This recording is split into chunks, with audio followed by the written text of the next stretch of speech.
In this video, we are going to explore the chord that every beginner tries to avoid, the bar chord. There are two main shapes for the bar chord, the E and the A shaped bar chords. Today we're going to explore the E shaped bar chord, okay? So let's review first the E major chord, the open E major chord. It's this one. If you review and you practice your chords, memorize your chords, you should be able to do an E major chord.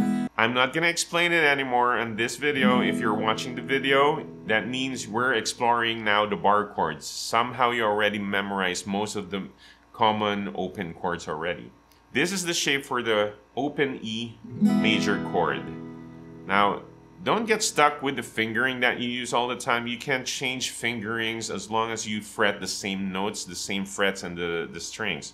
So in this shape, I'm going to replace my first finger with my middle finger, and replace my middle finger with my ring finger on top on the 5th string, and replace my ring finger where it used to be on the 4th string.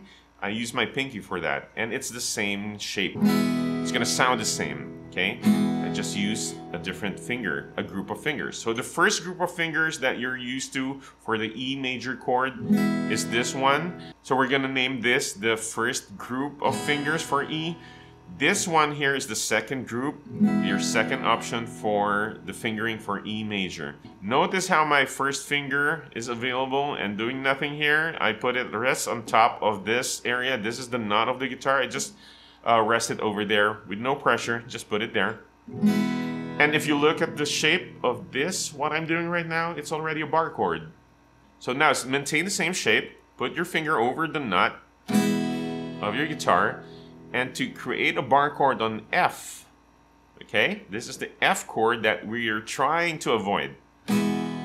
So we just move your whole hand 1 fret higher, including these fingers here, okay? So we move it, watch closely, I move everything 1 fret higher. And voila, you got your F bar chord. There you go. Okay, go back, I'll switch back to E, using the same shape, put it back here. And you have your E shape, again, imaginary E shape bar chord, but because you don't use your first finger. Now let's go back to F, bar chord. You move your whole hand 1 fret higher, everything 1 fret higher. And here, you have your F.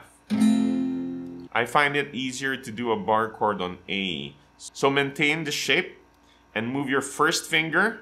Think of your first finger, move it to the 5th fret. And maintain the same shape, okay?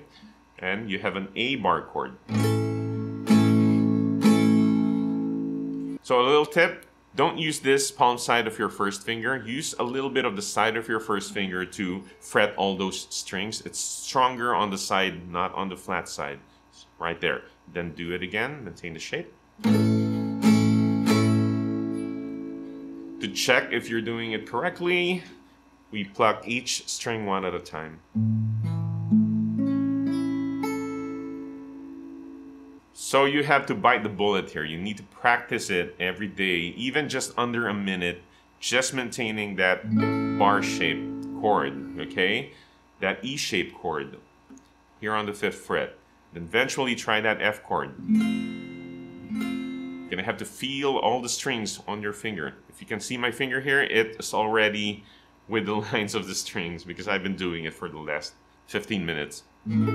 So anyway, practice it under a minute. If your fingers are starting to hurt, you need to stop and then recover, take a break, get back to it after an hour or 2. Practice it again under a minute within the day. Just checking, really feeling everything that you're touching like that, and then take a break again, go back to it again during the day, in the afternoon or in the evening.